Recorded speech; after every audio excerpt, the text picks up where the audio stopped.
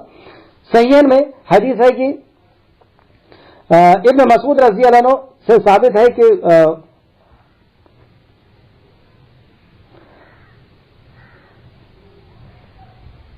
باروایت صحیحین میں باروایت حضرت ابن مسعود سے رضی اللہ عنہ سے ثابت ہے کہ گودنے والی, مطلب جو جسم کے اندر ٹیٹو وغیرہ بناتے ہیں, گودواتے ہیں, گودنے والی, کیونکہ یہ ایسا سمپل اور پلین جسم اچھا نہیں ہوتا, اس کے اندر کچھ ڈیزائن ہونا تھا, کچھ پھول وول بنے ہونا تھا. اللہ رب العزت تجھے بنانا نہیں آتا, دیکھ اس طریقے سے بنتے ہیں, اور وہ اپنے جسم کے اندر ڈیزائن. مطلب آپ سوچیں, میں بول اس لیے رہا ہوں کہ ہم سوچیں کہ ہم کس کے اوپر اعتراض کر رہے ہیں, اللہ کی بناوٹ کے اوپر اعتراض کر رہے ہیں. اتنا اچھی مخلوق, اس سے پیارا جسم, اس سے پیاری صورت اللہ نے کسی کو نہیں دی, کسی جانور کو نہیں دی, کسی انسان, کسی مطلب جیو کو نہیں دی. جتنی اچھی صورت اور جتنی اچھی صباحت انسان کو اللہ رب العزت, اللہ نے اپنے ہاتھ سے بنایا انسان کو, اور اس کے اندر اعتراض نکال رہا ہے.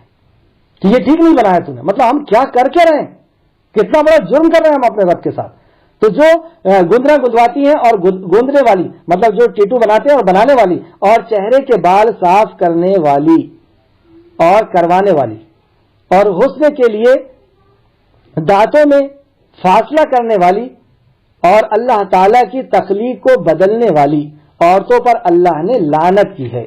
اللہ کی تخلیق کو بدلنے والی عورتوں پر, یہاں پہ تخلیق کو بدل کر کے اس قسم کی جتنی بھی تخلیق کو بدلا جائے گا, جیسے آج کل میل فیمیل کو بھی چینج کرنے کی کوششیں ہو رہی ہیں, اور اس پہ بھی سائنس کام کر رہا ہے, اور میل کو ساتھ میں رہنا, فیمیل کو ساتھ میں رہنا, اس طریقے کی اللہ کی تخلیق کو, اور اللہ نے جس تخلیق کو جس طریقے سے پیدا کیا اس کو بدلنے کی کوشش کرتے ہیں. تو انہوں نے فرمائے کہ میں اس پر لعنت کرتا ہوں, اور کیوں نہ کروں جس پر رسول کریم صلی اللہ علیہ وسلم نے لعنت فرمائی, اور اس کا اللہ تعالیٰ کی کتاب میں بھی ذکر ہے. مطلب کیوں نہ میں لعنت کروں جس پہ اللہ کے نبی نے لعنت کی اور جس کا کتاب میں بھی ذکر ہے. تو صحابی کہتی ہیں کہ میں نے تو قرآن پورا پڑھا ہے, قرآن میں تو کہیں ایسا نہیں آیا کہ چہرہ بنانے والی اور اس پہ اللہ کی لعنت ہوتی ہے. تو آپ نے فرمایا کہ کیا تم نے وہ کلام کا حصہ نہیں پڑھا جس میں اللہ نے فرمایا وما آتاکم الرسول فخذوہ, جو اللہ کے نبی تمہیں دے اسے لے لو, وما نہنکم عنہ, تو اور جس سے روک دے اس سے تم رک جاؤ. تو یہ اللہ کے نبی نے اس چیز سے روکا ہے اور اس چیز کو کرنے کا حکم دیا ہے. تو یہاں پہ شیطان کا جو وسوسہ تھا تو وہ امید دلاتا ہے, دوسرا وہ شرک کی طرف دعوت دیتا ہے, اور تیسرا کبیرہ گناہوں کی طرف دعوت دیتا ہے. اور جو شخص اللہ کو چھوڑ کر شیطان کو اپنا دوست بنا لے تو وہ یقیناً کھلی نقصان میں ہے.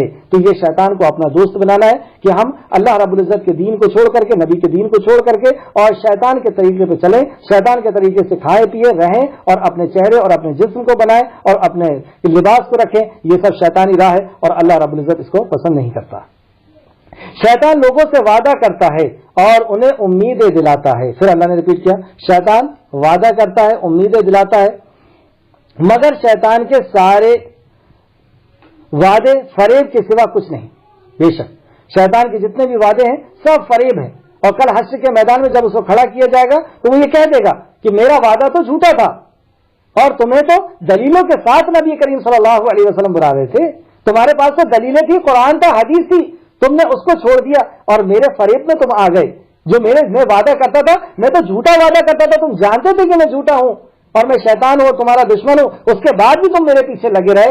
میرے پہ ملامت مت کرو, چلو جاؤ یہاں سے نکلو. اور شیطان بھی اپنے پاس سے بھگا دے گا کہ میرے پر ملامت مت کرو, میں تو بغیر دلیل کے بلاتا تھا. دلیل کے ساتھ تو تمہیں بلایا جاتا تھا, تمہارے پاس تو دلیل تھی اور تم نے اس کی نہیں مانی, اللہ کی نہیں مانی, میری بات مانے, چلو نکلو یہاں سے.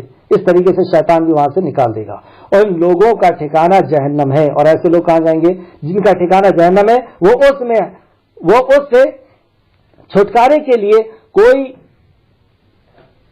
صورت نہ پائیں گے. اللہ اکبر, وہ جہنم سے چھٹکارے کے لیے کوئی صورت نہیں پائیں گے. جو شیطان کو دوست بنا کے جائیں گے, شیطان کے بتائے ہوئے طریقے پہ عمل کریں گے اور نبی کے بتائے ہوئے طریقے پہ عمل نہیں کریں گے اور شیطان کے طریقے پہ عمل کریں گے, تو اللہ کے پاس حشر کے میدان میں انہیں چھٹکارا پانے کے لیے کوئی راستہ, کوئی صورت نہیں ملے گی. اور جو لوگ ایمان لائیں, یہ آیت کو اللہ نے قرآن میں 100 جگہ بیان فرمایا ہے, ایک اصول, اور اس کے بعد وعدہ کیا ہمارے خالق اور مالک نے 100 جگہ کہ میں اس کے بعد تمہیں جنت دوں گا. وعدہ کیا ہے, والذین آمنوا وعملوا الصالحات, جو ایمان لائے اور جنہوں نے عمل صالح کیے.